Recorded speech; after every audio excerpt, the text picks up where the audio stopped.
नृसिंह अवतार। नृसिंह अवतार हिंदू धर्म ग्रंथों के अनुसार भगवान विष्णु के 10 अवतारों में से चतुर्थ अवतार हैं, जो वैशाख में शुक्ल पक्ष की चतुर्दशी को अवतरित हुए।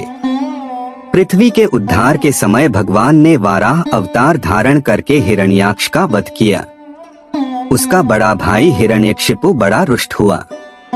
उसने अजेय होने का संकल्प किया।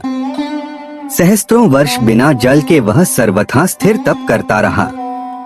ब्रह्मा जी संतुष्ट हुए। दैत्य को वरदान मिला।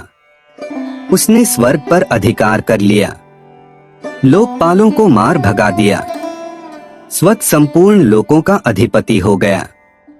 देवता निरुपाय थे। असुर को किसी प्रकार वे पराजित नहीं कर सकते थे। हिरण्यकशिपु के 4 पुत्र थे।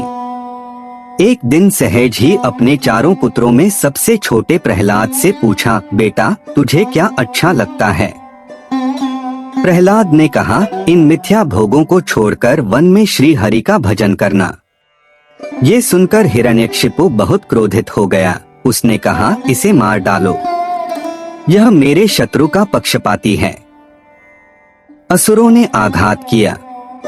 भल्लफलक मुड़ गए, खड़ग टूट गया, त्रिशूल टेढ़े हो गए, पर वह कोमल शिशु अक्षत रहा। दैत्य चौंका। प्रहलाद को विष दिया गया, पर वह जैसे अमृत हो।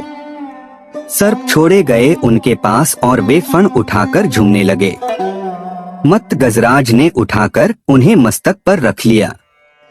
पर्वत से नीचे फेंकने पर वे ऐसे उठ खड़े हुए जैसे शैया से उठे हों। समुद्र में पाषाण बांधकर डुबाने पर 2 क्षण पश्चात ऊपर आ गए। घोर चिता में उनको लपटे शीतल प्रतीत हुई। गुरुपुत्रों ने मंत्र बल से कृत्या राक्षसी उन्हें मारने के लिए उत्पन्न की, तो वह गुरुपुत्रों को ही प्राणहीन कर गई। प्रहलाद ने प्रभु की प्रार्थना करके उन्हें जीवित किया। अंत में हिरण्यकशिपु ने प्रहलाद को बांध दिया और स्वयं खड्ग उठाया और कहा, तू किसके बल से मेरे अनादर पर तुला है? कहाँ है वह? प्रहलाद ने कहा, सर्वत्र, इस स्तंभ में भी। प्रहलाद के वाक्य के साथ दैत्य ने खंभे पर घूसा मारा। वह और समस्त लोग चौंक गए। स्तंभ से बड़ी भयंकर गर्जना का शब्द हुआ। एक ही क्षण पश्चात दैत्य ने देखा, समस्त शरीर मनुष्य का और मुख सिंह का, बड़े बड़े नख एवं दांत, प्रज्वलित नेत्र, स्वर्णिम सटाए, बड़ी भीषण आकृति खंभे से प्रकट हुई। दैत्य के अनुचर झपटे और मारे गए अथवा भाग गए। हिरण्यकशिपु को भगवान नृसिंह ने पकड़ लिया। मुझे ब्रह्मा जी ने वरदान दिया है। छटपटाते हुए दैत्य चिल्लाया, दिन में या रात में न मरूंगा। कोई देव, दैत्य, मानव, पशु मुझे न मार सकेगा। भवन में या बाहर मेरी मृत्यु न होगी। समस्त शस्त्र मुझ पर व्यर्थ सिद्ध होंगे।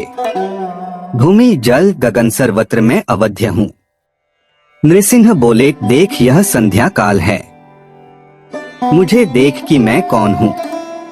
यह द्वार की देहली, ये मेरे नख और यह मेरी जंघा पर पड़ा तू।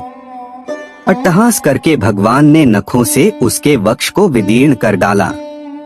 वह उग्र रूप देखकर देवता डर गए। ब्रह्मा जी अवसन्न हो गए। महालक्ष्मी दूर से लौट आई, पर प्रहलाद वे तो प्रभु के वर प्राप्त पुत्र थे। उन्होंने स्तुति की। भगवान नृसिंह ने गोद में उठाकर उन्हें बैठा लिया और स्नेह करने लगे।